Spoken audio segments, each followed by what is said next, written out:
Okay, so this is a new thing here. This is Yeah. someone who commented in one of our Promise Neverland videos with an interesting idea. They really like Promise Neverland. David and I, we think it's kind of dropped in quality, and we figured we'd have a nice little friendly debate. So, Oh yeah. who wants to start off here? Well, I guess I'll introduce myself. My name is DribbleKenshin. How y'all doing today? And V-Punk and I, we do kind of like what you guys do on your channel. We do the dual review and whatnot as well for the Promised Neverland. And we watch your videos, and we do have some discrepancies with you guys. One thing I know that you guys talk about is the background characters and how they don't matter, and how they're killing off background characters, and that's not really giving an impact and stuff like that. And I, for one, I disagree with that, because even though they are a background character and you don't know them, you may not even know their name, it still gets the point across that the antagonist is serious about what he's trying to do. Like, he is really pulling the trigger on these children. Right. Hey, Dribble, can you name any of the casual? Yeah. Name any of the kids that died.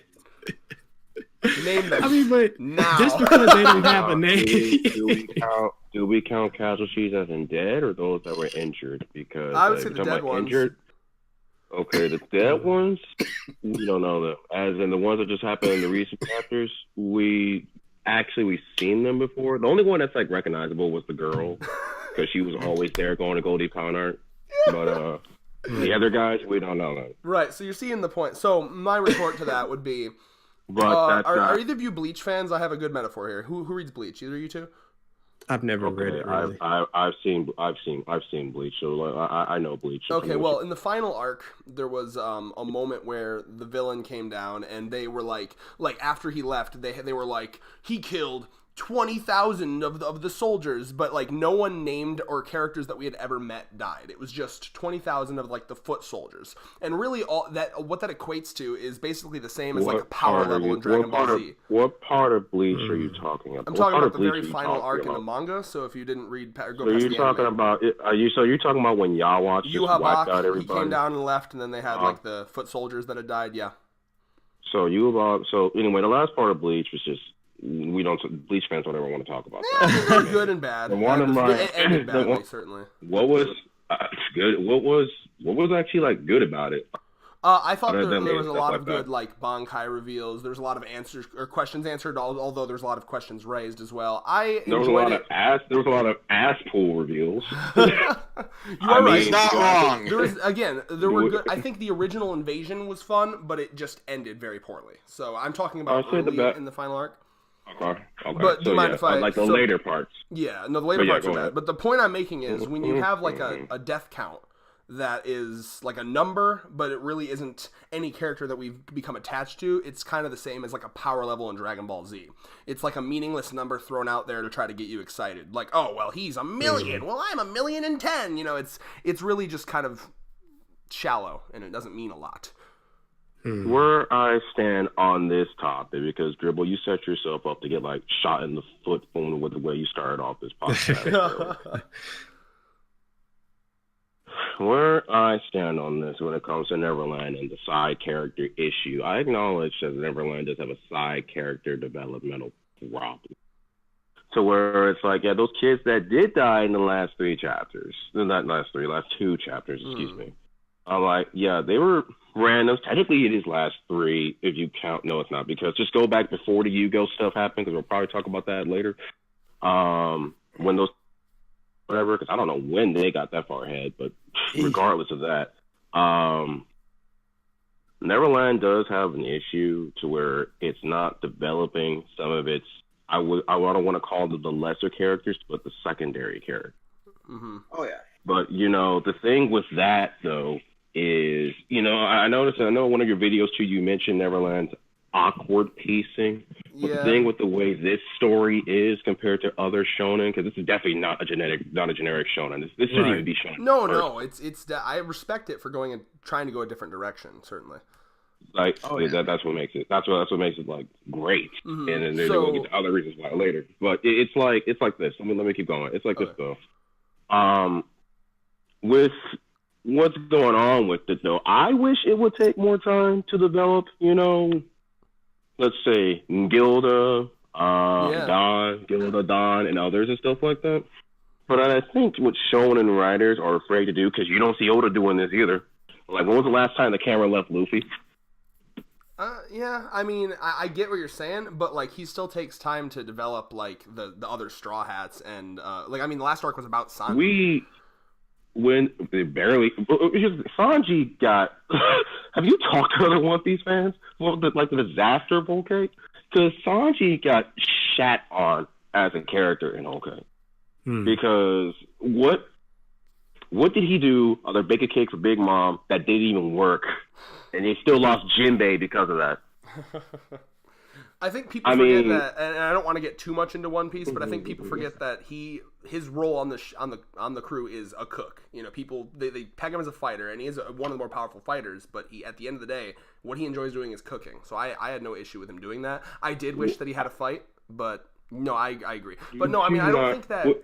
Oh, I think Oda has some of the more well-developed minor characters. Like when you think of, well, okay, let's talk Dressrosa, the fucking Senior Pink, one of the weirdest, strangest background characters, but you know a lot about him. When you think of him, you're like, oh, he's the hard-boiled guy. He swims through the fucking cement. He's a weirdo, but you know he feels like a unique dude. Name one of the background kids that you're like, yeah, I know absolutely about this guy and what he's about. Don. I can tell you right now. Dude, really? Okay. Tell me, what's Don about? So Don was one of the only ones who was daring enough to steal the fucking key from Isabel when no other person would have done that. He's one of the few who, like what happened just now, and Dominique and Alicia did the same thing, who went against Ray's suggestion of not going with those two, Yugo and... what was his name? Lucas? Yeah, Lugo and used to see if they were alive. You see, it's the smaller things in Neverland because of how the story is that really matters. So Gilda, who is, if you were to compare Emma to Gilda, Emma, I would say, is much more reckless than Gilda. But if Gilda was not there with, if Emma was not there with Emma, especially, I'm not sure if they would end up in the same positioning in the story they have now without Gilda, especially. I mean, they may not get much time in the story, but when he uses them well and they matter. Now, Don isn't that strong or as resilient as, say, Ray, for example, because he's overshadowed by Ray. As in, Ray would have messed up on his own footing in that one recent chapter when they went to Demon City. Ray wouldn't have done that, but Don would. Don does have his screw-ups. Okay, so Don is emotional, but Ray is calculative. All right, so here's some thoughts I have. Okay, so... I semi-agree. One of the points that I've been making a lot with David here is that it'd be nice if... I think there should just be less characters. I think that the author should take this time to actually, cull off a lot of them. Because, really, I think that the author would have a lot better time of making them each feel unique and individual. Because you don't need this many characters. There shouldn't be this many. It's just... Go ahead. Well, the thing is, I'm not sure if that's applicable or agreeable. All right, Dribble, go ahead. I'd like to hear your thoughts. Go ahead. Yeah. The thing is, though, even taking them out of the Gracefield area, you look at the Goldie Pond 11. Let's say that, right? Violet, Gilda, all those people. Some of their personalities, especially with them going up against the creatures and stuff like that. You got to see somewhat of what their personality and even a little bit of their backstories at times. Although I'm not saying that it was great, as far as it couldn't be better. But you do have that, and you do get a relationship with them because you were, experiencing that pain and stuff with them for so many chapters. Now, some of the other background, for example, even Theo, right? He's a very much so a lesser background character. He's like, when's the last time we even seen him? Yeah. But we knew that he went through that pain, and he had that stuff with Monica and Jake when they got slaughtered. So I think that even though a person is not really in the spotlight like that, I think that Shirai is developing them in a way where you do end up caring for them kind of on the sly. It kind of sneaks up on you because of just their experiences and how the story's kind of being told, because the story is kind of fast paced. And I want to talk about that a little bit too, but I think that's kind of where it kind of hits you fast and maybe you don't feel it, but it does hit you, I think. Yeah, so I guess what I wish... Here, do you mind if I respond to that real quick? So I really enjoyed the first arc. I think the first arc is like Death Note level genius. It was very good. Here we go again. This Death Note stuff again. But I'm responding to that soon. Here we go again. You can't even say Death Note. What, is that a bad comparison? Do you not like Death Note? No. That's not what I mean. That's not what I'm implying. Death Note is great and stuff like that, but I think that's the problem. But keep going though. Sorry. I compare it to that because it reminds me of the. A lot of people do. I read the forums. I read Reddit. A lot of people do. The only reason I do is because I think that's the problem. It reminds me of like the mental battles, right? That's the only reason I'm using it. It's that psychological warfare. Yes. So keep going because I'm going to respond to your entire point, but just keep going. Okay. So yeah, I guess I really like the first arc, and I think that the first arc had a very like the cast was small enough where you could focus on each of them for a good amount of time. Like I felt like I knew Ray, Emma, Don, Gilda, and like I felt like I knew them very well, and they had a good chemistry, and Norman, of course. But I just feel like one of the ideas when they were escaping was we're only going to be able to take this many people. Emma, you're foolish for thinking we can take all these people. And then when they did take all the people, I felt it would have been better if they didn't, because then you would have had a smaller cast to work with. It would have felt a bit more personal. And then the author goes even further and takes an already big cast and then makes it even bigger for no reason with the Goldie Pond. And I don't see why he added the Goldie Pond people. I really don't see what they've added. Let me respond to that real quick, if I may. Thinking of it from the character developmental standpoint or from Emma's standpoint, but go ahead, Dribble, or the psychological or writing standpoint. So as far as the characters are concerned, think about this. The kids, right, with the amount of characters that they've had so much success that we were kind of maybe thinking actually lose. Mm-hmm. Can they actually do this? Like, is there going to be any antagonist that has the competence to like take these kids out because they're doing now? If you downsize that group, now the drama,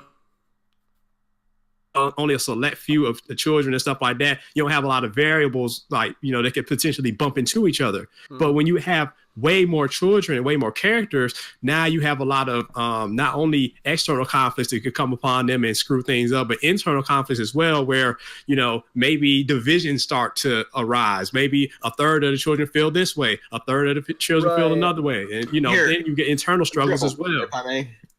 That's what I brought up in one of our reviews is I would have loved if they would have like made a splinter group instead of sinking fucking Goldie Pond to the bottom of the fucking depths of the ocean. Like I would have loved if like the Goldie Pond group stayed there. That was a base of operations for them, and then our fucking Gracefield kids stayed at that other base, and just they were able to communicate back and forth, coordinate attacks that way, save kids that way. But instead, they used the plot itself to. Oh, now this is gone, and we have no base of operation there. Make sense. The hell it wouldn't. It wouldn't, and I can tell you why it wouldn't make sense. Because a lot of the best kids they had, all the Goldie Pond as Dribble called them, the Goldie Pond, like a lot of them were hurt and injured and out. When we saw them escaping, there was already a demon coming down there to figure out what the fuck was going on, but Ray shot him in the head. First of all, let me say this right now. From a character standpoint, there's no way when we've read 60 plus chapters of Neverland. By the time we got to that chapter, which I think was 79 or 80 something when Goldie Pond went out, if not, it was close to the 90s. After all those chapters from all the character development of Emma, there was no way Emma would have allowed all of them to stay. Well, there's no way. To clarify, we're not saying hold on. Bro, and even if they did stay. I'm not being hostile. I'm responding to you. He's just very passionate. Even if they did stay, they all would have died. Because who would have fought against the other creatures that would have there? It was already hard. And it was only the older ones that were fighting, not the kids who were like less than 10 years old. Like Zach, the best they had, out. Paula, the sniper, man, she got fucking shoulder shanked. The ones that were fucking killed by what's his face?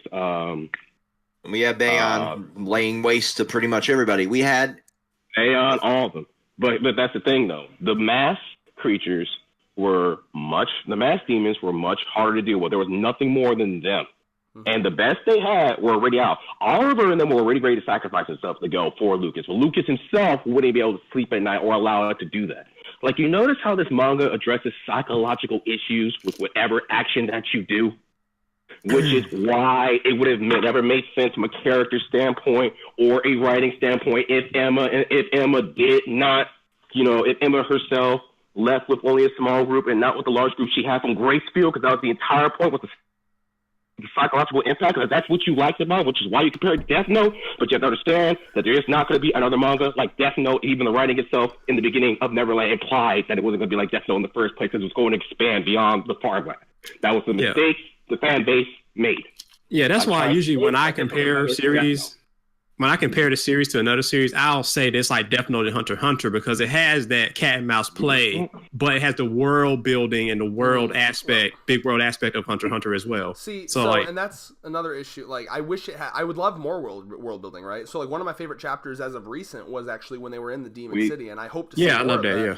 We're getting more. We're getting more, but just not as much in our face. But we're getting more, especially we're getting more. Where? All those really exciting empty fields and empty shelters. Let's see where. The recent chapter that just came out. How's that world building? The only thing. Unless you're talking about the very end, So with the last end, it's coming.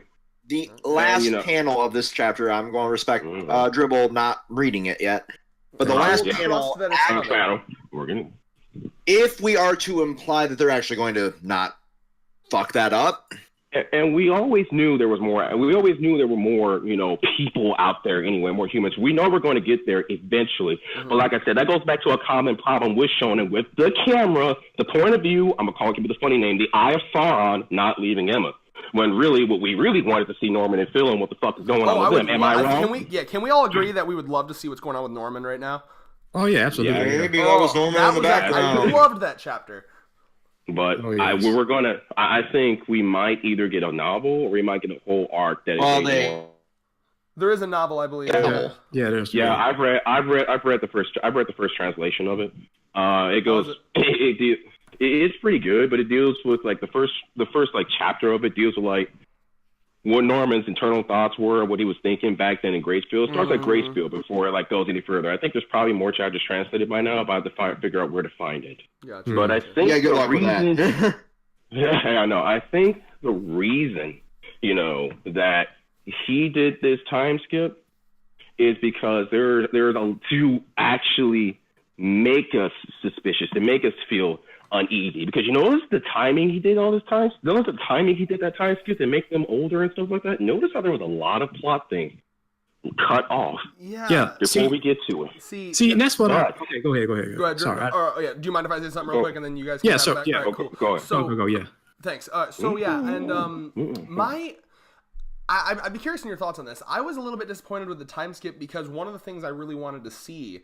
I wanted to see their reaction to the outside world, right? So like the whole time in the first arc, I kind of wanted to see them explore and like see, them finding all these new areas, and a lot of that was kind of just skipped over, like we searched here and here and here, and then we found this, and I guess I would have liked to see that, but it does seem like the author wants to get the story done quicker, and I can't blame him. I guess. I think my thoughts on it is, because I think Shirai pre-planned a lot of the story anyway. My thoughts on it is that there's a lot of walls in front of the characters for the characters to just explore the world easily. I mean, when they first, it already established why they can't, right? When chapter 44, 30, whenever they got out of Gracefield, I think it's 38 approximate. Right. Whenever they got out, as soon as that mark, as soon as the demon tree came up and the giant monster came up and that giant demon came up, you already knew that like even if they wanted to explore the world freely, the writer can't do that because they'll just get killed off. Okay. Like that, and that. Right. Which you would want that. You wouldn't want that in theory. Well, it's kind of a convenience, but it'd be like bullshit if you would call ass pull on that. As like how they just walking around here so freely. Well, I wouldn't have minded if they kind of like stayed in the shelter for a while, trained up, and then we actually saw them going out into the world. But the problem with that is that they couldn't do that either because Yugo was not developed enough during that time to pretty much even train them or give a fuck about them. Right. David, do you have anything? He hasn't been able to talk very much. I've just been sitting back watching this. Like, what I would love to see here, and I'm curious on your guys' thoughts here, is once we get this past this little chunk here of exploration because we're going to be, well, who knows, we might be one chapter and done with it. But I want to see the actual world. I want to see them go back and be like, oh, remember that tree that fucked us up? It's dead now. That demon that was there, we can finally defeat it. I want to see them overcome some of their past challenges. They probably they can, as in most likely all of them by now at this point, except for like even though I think Lonnie and Tama might be competent enough to kill a larger demon, but we know Dawn, Gilda, Ray, Emma, and the Grand Bell. Glory Bell. Yeah, that's Glory Bell. I knew it was something Bell. Well, Glory Bell's dead. It's not. Yeah, it's Grand Valley. She has Grand Valley. And the Grand Valley kids can definitely take on these monsters. We know they can, especially since he took a whole arc to show that they could take on the super intelligent ones. The monsters aren't the issue anymore.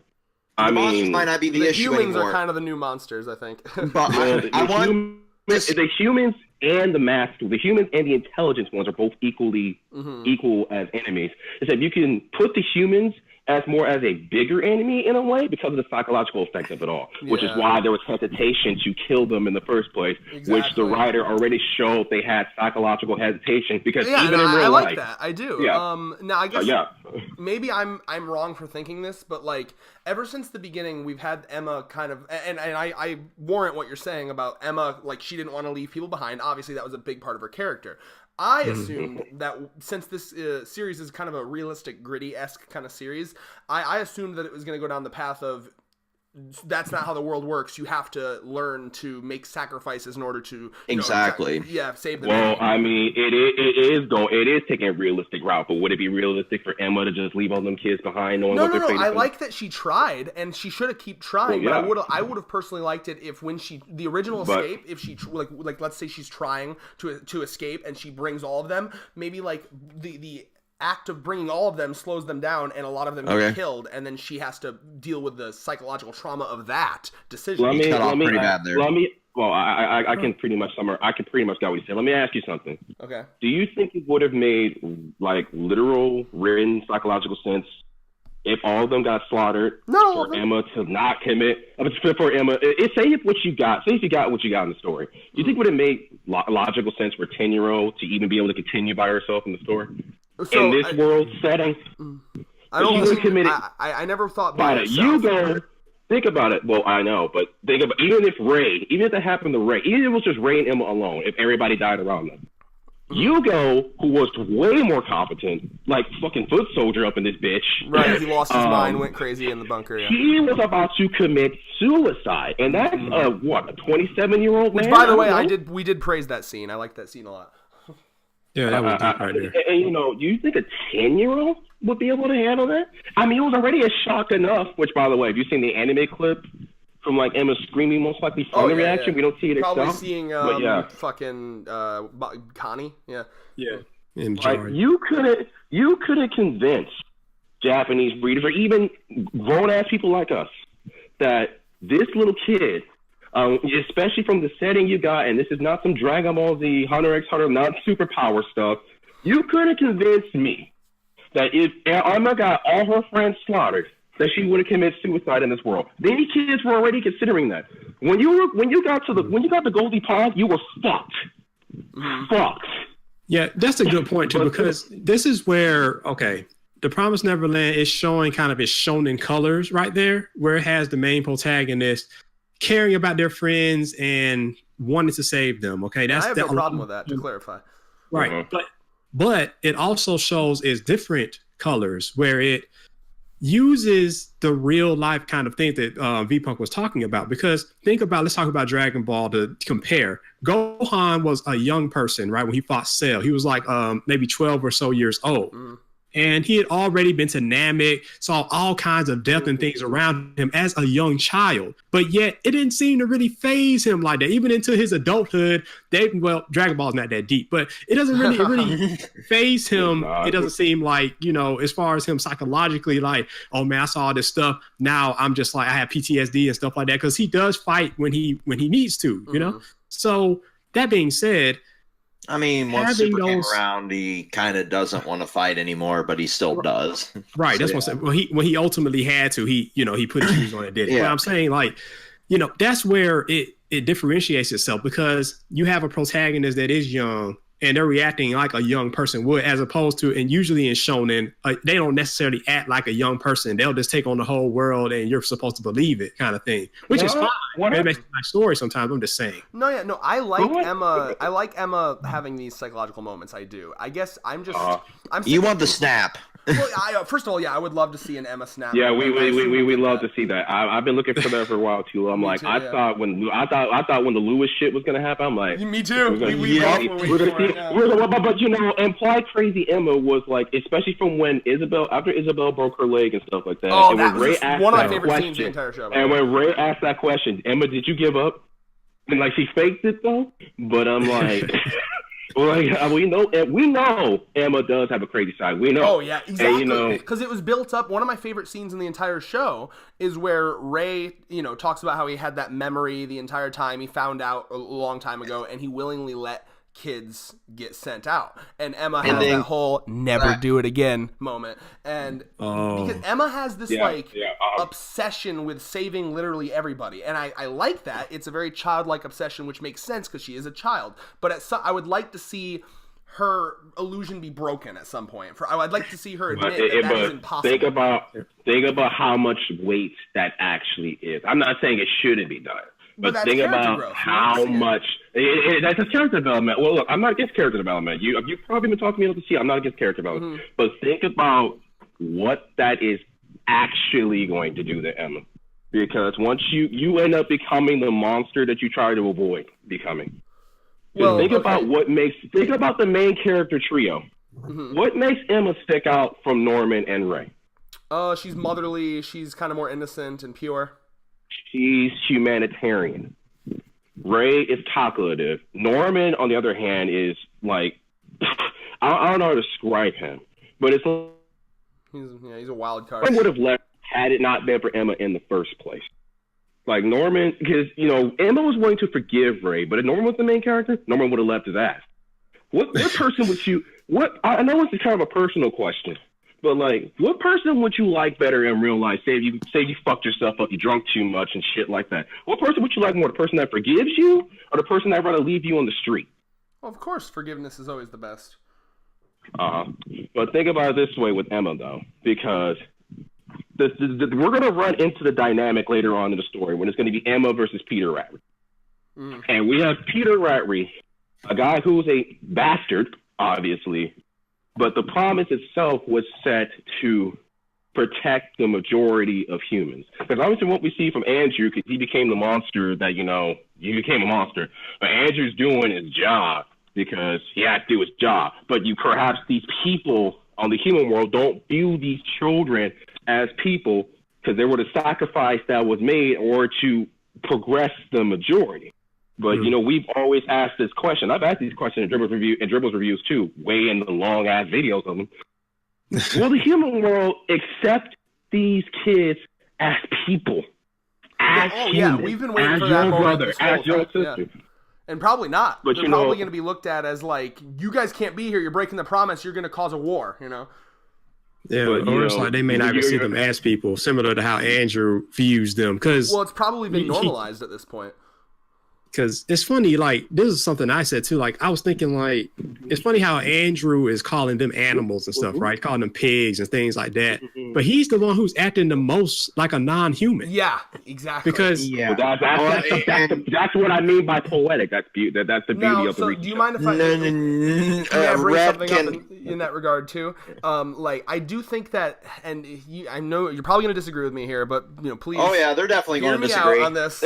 I think that this last chapter here, I think Andrew's dialogue is very lazy, and here's what I mean by that. To me, it strikes me as a villain where it's like the author's like, how do I make people hate this guy? I'm just gonna make him scream evil shit for the whole chapter. And I'm evil. You should be on my plate, you fuckers. I mean, I'm not saying Andrew. Okay, here's how I view that. Should Andrew be a character that people hate? Yes, but you want the best kind of villains are the ones that are nuanced, that you can kind of understand their side. Okay. Here's the thing, though. Okay, I hate to bring up the Joker. I'm gonna bring up the Joker. The Joker. I literally made this fucking comparison. but you're comparing Andrew, who isn't like the biggest villain they have to face, to like try to put him in you're trying to put him in the place of like somebody else who's going to take that chair, that spot that you're looking for. Andrew's no Joker, okay? Now, I make a joke about Andrew and Two-Face only because he looks like Two-Face. Oh yeah, we missed that joke. We did too. The thing with Andrew, you know, we kind of wanted more from Andrew. I think all of us kind of wanted more. Yeah. But I think with the way he did it though, because of the way because of how the story works, and there's no power system or anything like that, and it's like bare bones. I don't mind him having powers. I just want him to be a little bit more. No. I know you don't mind, but the thing is, you wanted to be more of a real person, then let me ask you something, because that was what I was implying earlier. If these people don't view these kids as people, then why wouldn't Andrew act the way he did, especially after having half his fucking face blown off and shearing pain and shit? No one who is evil is like stroking their evil mustache. I'm so evil. Like anyone who is hear me out. Anyone who is like throughout history, the worst of the worst, you know, like they're not like, I'm so evil. No, they think what they're doing is right. And typically, yes, he does think what he's doing is right, but I just wish he was a bit more like, I don't like him just screaming about it. It just seems so like, why are you, God, it just seems so like, I cringe. I gotta be honest, it makes me cringe. It just seems fake. I think that's the point, though. Do you mean, here, David, go ahead. Okay, so who here watches RWBY? I don't know. I haven't seen you mean Ruby as in RWBY? Yes. The Rooster Teeth series? No, I've been meaning to watch it. Yeah. Okay, so there's a villain in that show called Tyrion. Is he a main villain? He is. He's pretty much. He's one of the 5 biggest henchmen of the main villain. Yes. Yes. So he's kind of in this Andrew status. He's working for fucking Peter Atari, blah, blah, blah. But here's the difference. Even Tyrion, I fucking despise his character because he's... Yeah, basically take an evil laugh, and every time there's silence, he's evilly laughing. I think that's the point. No, is it not? But here's what I want to say. Okay, Laughing Man, here's what I want to say.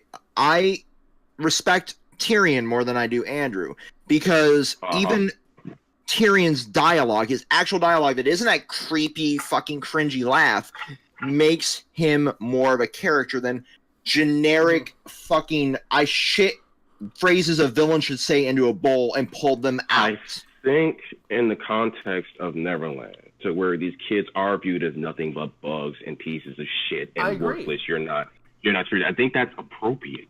Okay. So in the context of Neverland, that makes sense. Are you supposed to like Andrew? No. Do you mind if let me jump in here. There's a difference between not liking a character because they're not well written and not liking a character because they're a shitty villain. So for example, Akainu from One Piece, scumbag, hate him, but that's good because I'm supposed to hate him. In this regard, we don't like. Hold on. Please, do you mind if I knew it was going here. I knew Akainu was going up. I'm ready for this. All right. Anyway, we may have to say that for part 2, though, y'all. My issue with him is villains should have a bit more to them than just being a villain, because that's what makes them feel like a real person that just happens to be an asshole instead of just an asshole. You know what I mean? So just little details here and there, little seemingly useless details about that make him feel more believable and real.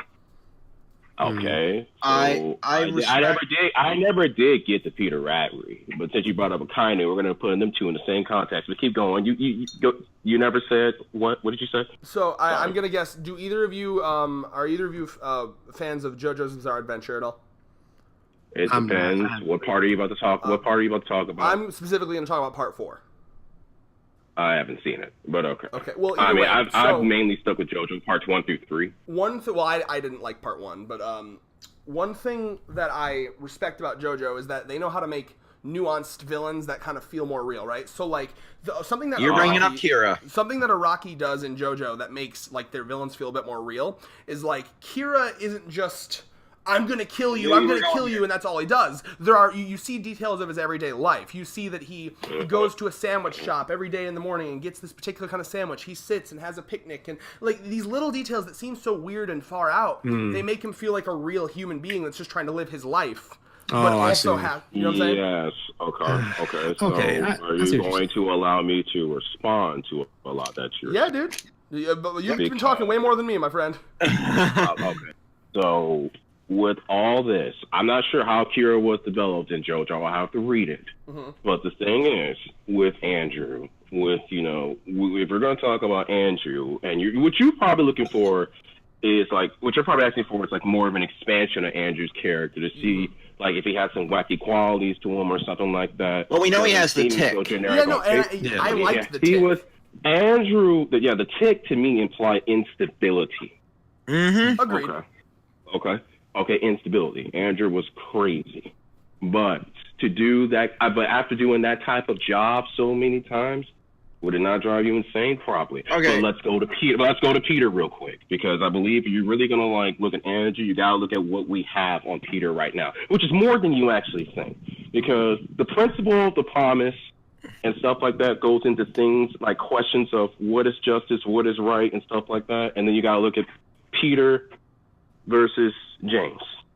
Now, here's the thing with Peter right now.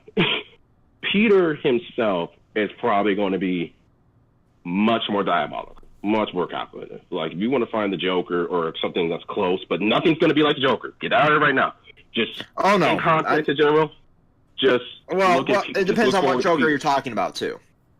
There's multiple. That is true, but it's still the Joker. But if you're looking for a guy like that, because Peter Ratnery is Peter a nuanced villain? Like, does he think of himself as a good person, as Andrew probably does, as one probably did?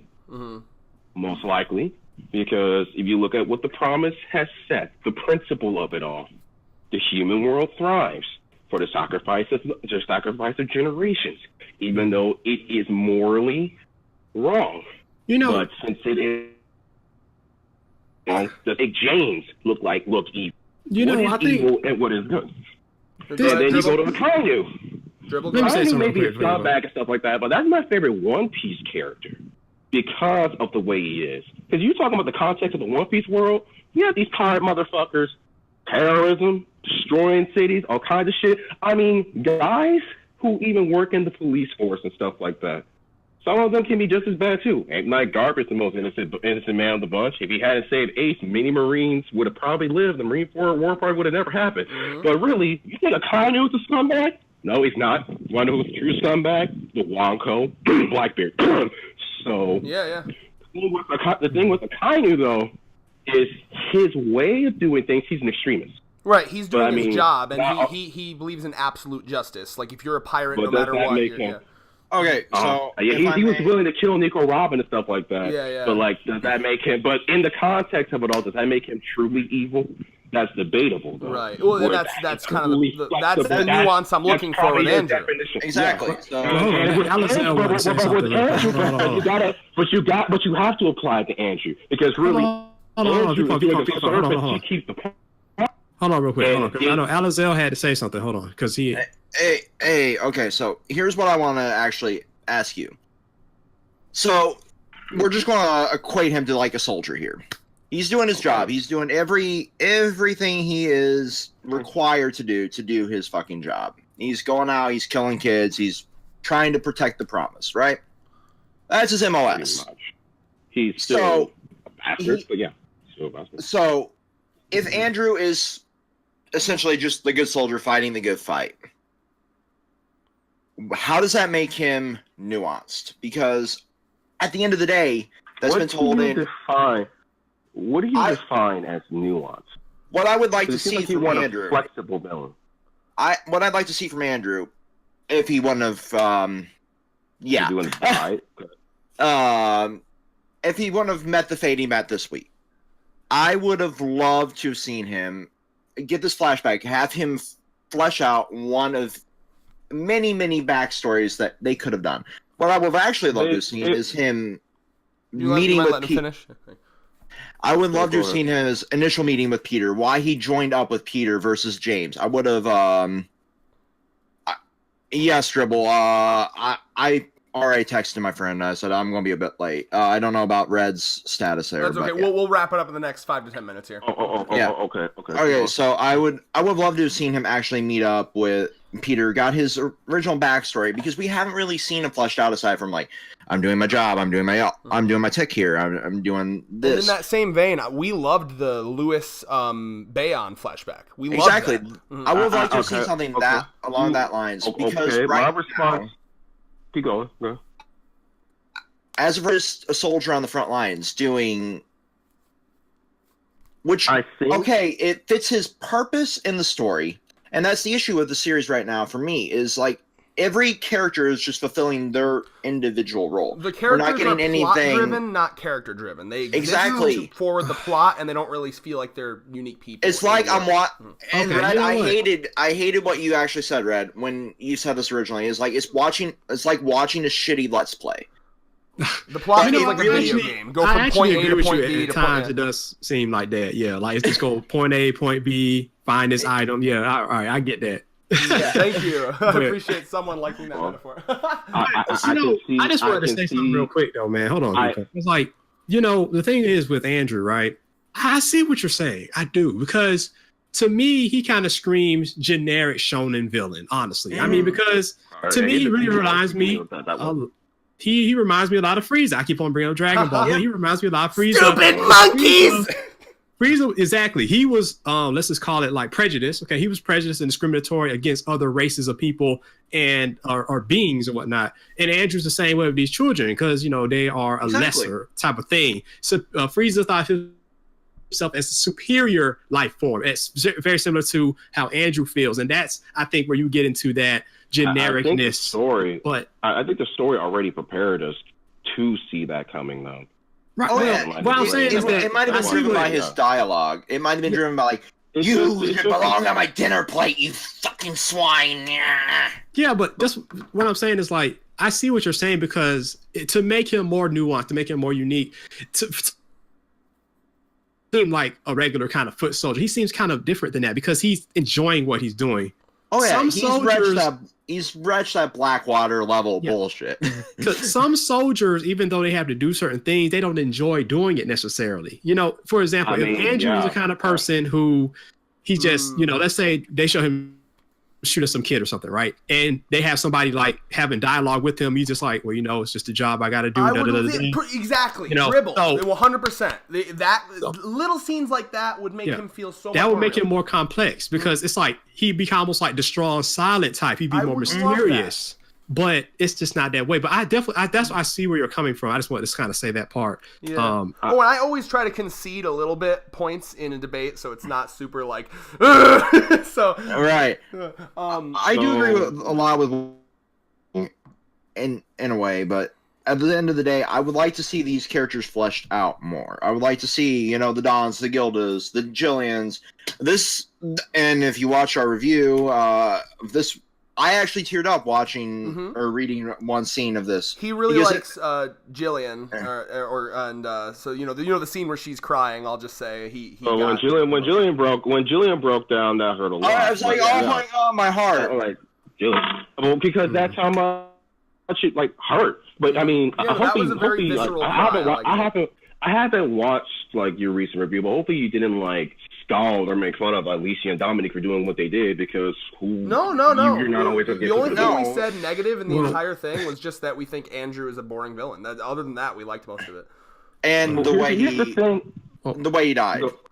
But here's the thing with Andrew. Here's the thing with Andrew. I mean, here's the thing with Andrew. I think with the way it is, with the way the world of Promised Neverland is, with how it's been since this promise has been here for 1,000 years, you're probably going to get a lot of people who are mentally like that, who aren't going to show that, man, it's just a job I got to do and blah, blah, blah. I know it sucks to kill kids, but it's like that because Peter Ratry and them aren't going to show that type of hesitation to just killing them because they're not viewed as children. Right. I get that. But here's the thing, though.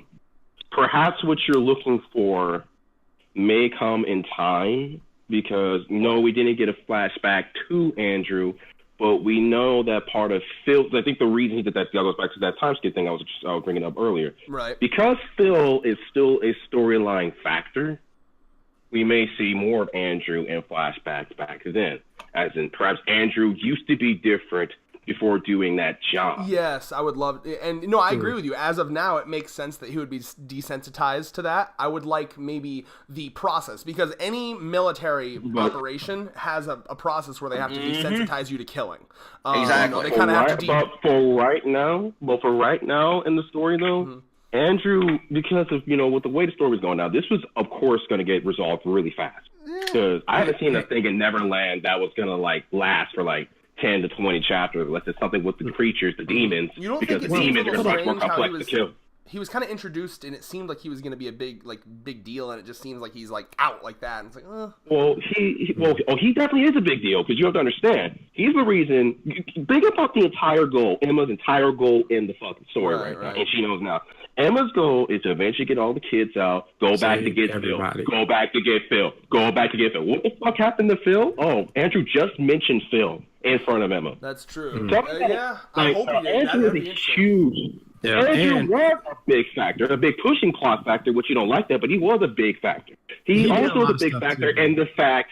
He's also a big factor in the fact that the kids just realized the shock that happened. There's going to be internal, I hope he does, there's going to be internal character debates here. Because, first of all, Alicia and Dominique didn't listen to Ray, and the reason more people got hurt is because of Dominique and Alicia. And Alicia loved the fuck out of Hugo. And I think Dominique and more, And having those two adults down, too, is a major disadvantage for them as well. And, look, I don't mean to interrupt y'all, but I think we've addressed the Andrew thing so much. I want to kind of change the subject just a little bit, because I wanted to talk about the time skips. We talked about it before. I for one actually think the time skips are a good idea in this story for Shirai, and the reason being is that even though, and I would love to have seen this stuff, every intricate detail they did during during the time skip, just play out like that would have been cool. But I think that the time skip, especially such a large one, gives Shirai so much. He can plug in anything he wants now, and you can just judge it up to it being it happened in a time skip. I have a very quick response to that. My only response to my only negative to the time skip is that the entire first arc, my excitement through reading that was oh man, I can't wait for them to get to the outside world and explore it and be kind of the fish out of water, having to deal with that. And it just seems they skipped past the whole getting acclimated to the world, which is what I wanted to see the whole time. Oh yeah. And my only response to that, Dribble, is it might be convenience to the writer, but what it actually does to us, the reader, is it makes it feel a little bit lazy. And the only reason I say that is because right now we had so much room to actually play around with these characters, and now we're to the point where pretty much every single one of them is of an age to where they've actually experienced so much of the world, be it, good, bad, or whatever, but yet we don't know what they actually experienced. We could have Ray watching 3 of the background characters get eaten alive while he was training them. We could have had fucking, Emma over here training them with a bow, but yet we don't see anything that happened there. So now we have the convenience of these 5-year-olds can hold a fucking assault rifle. Right. Okay. Well, let me ask you this though. All right. So let's say you did get all of those things, right? Really they went through each individual step. Do you think you would have been entertained with that, or you think you would have gotten bored chapter after chapter of that kind of stuff? I wouldn't have loved to have seen chapter after chapter of it. I would have loved to have seen okay, here's how we might get this, but who knows right now. We might get it. That's kind of the thing that we're at right now, is we might get, a flashback to how this character got trained with this weapon, or how this character got trained. And, what I would have loved to have seen is the Musica and Sungwoo bit.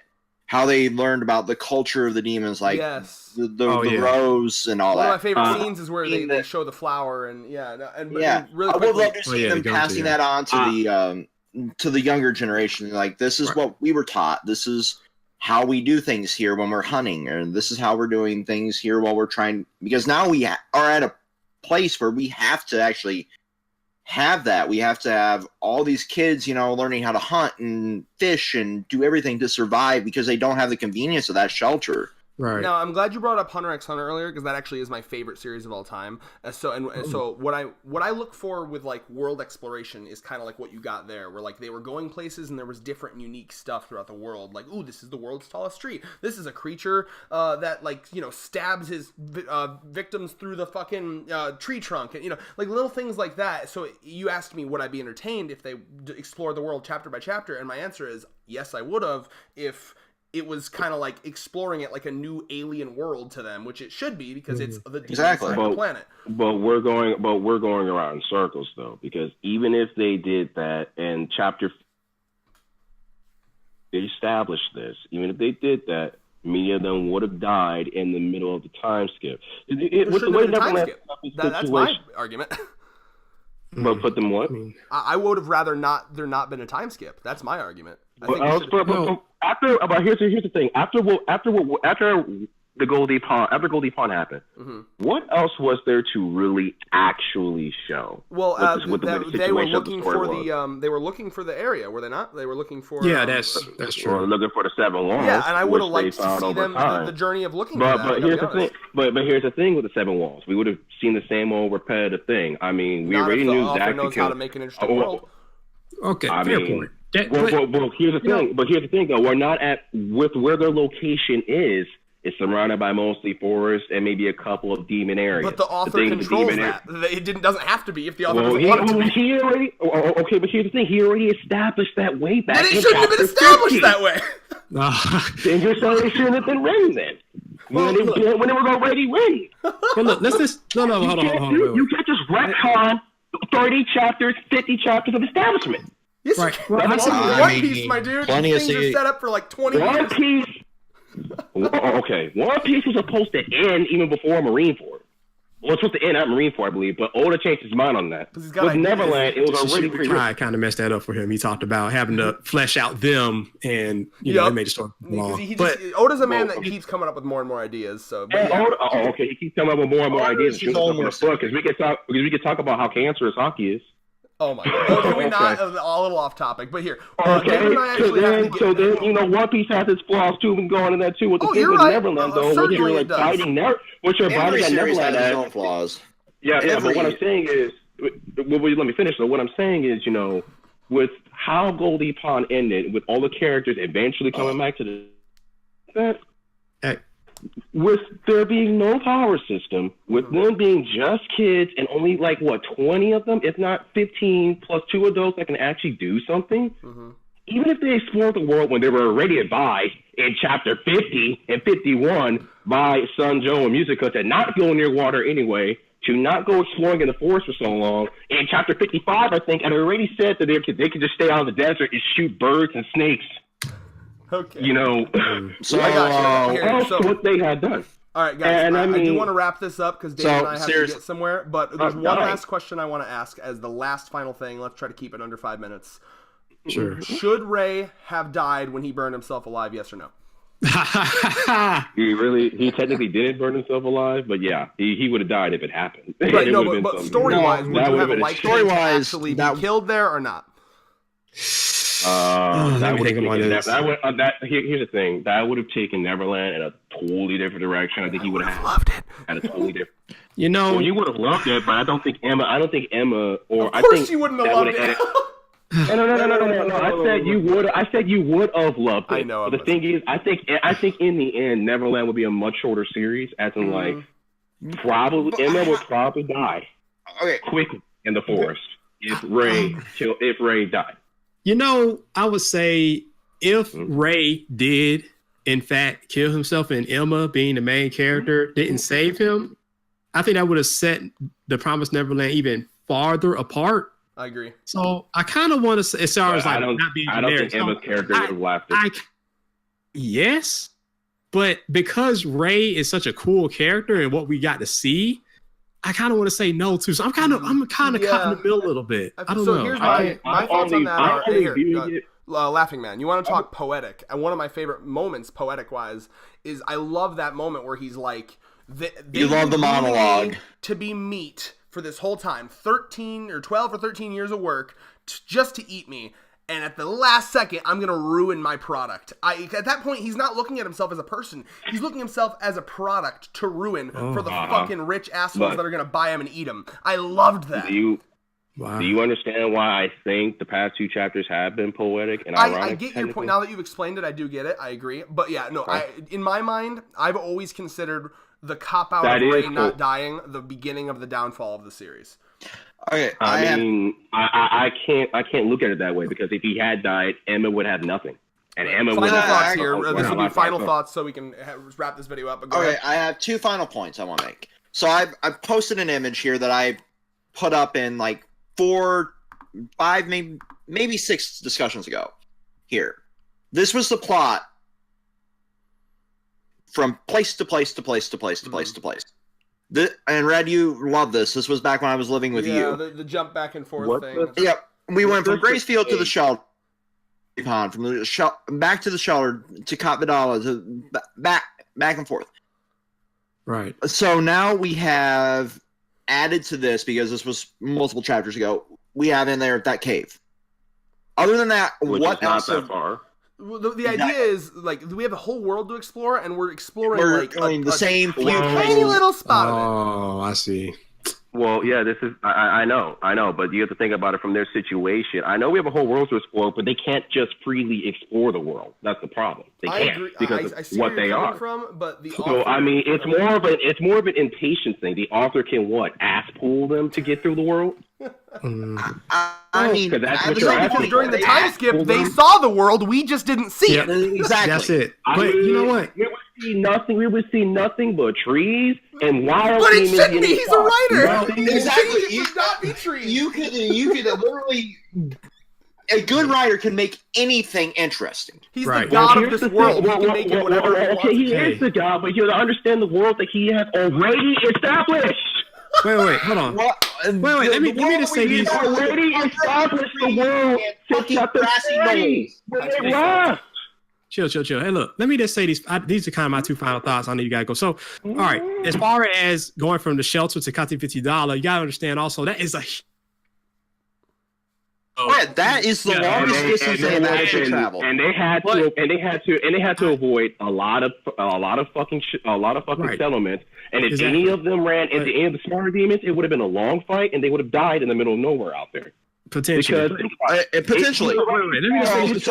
There's even a potential. There's even a potential. Because think about it. It took them 13 years of prep just to deal with Bayon and all of them. They weren't going to be able to fight all of them.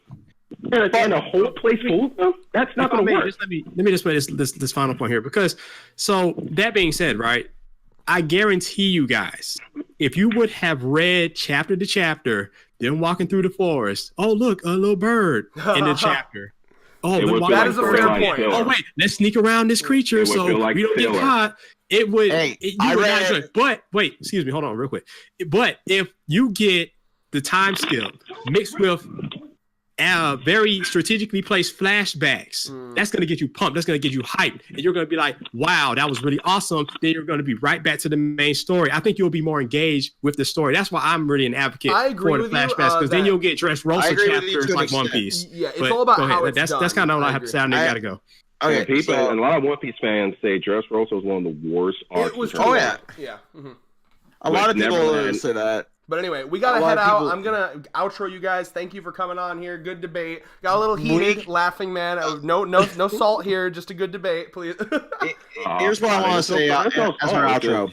Nah, V-Punk I just wanted to make sure. I always get nervous when people get really yelly. I'm like, oh, they're make them mad. I'm not even salty. I think people just get naturally intimidated me all the time. But okay. Here's what I want to say for our outro here. We can revisit this literally anytime. Yeah. But what I is, I mean, that we'd be bored. I read The Walking Dead constantly, so I don't think I'd be bored. I can concede his point. It would depend on how it's done. Like, if it would have to be done well, it'd have to be an interesting enough world. That's why I brought that up. You know, that's a fair point. Very fair point. It would have to make sense. And them just roaming the world freely, not getting killed or getting overwhelmed by the mass number of wild demons, which we know they can call more. Those things do call more. They have.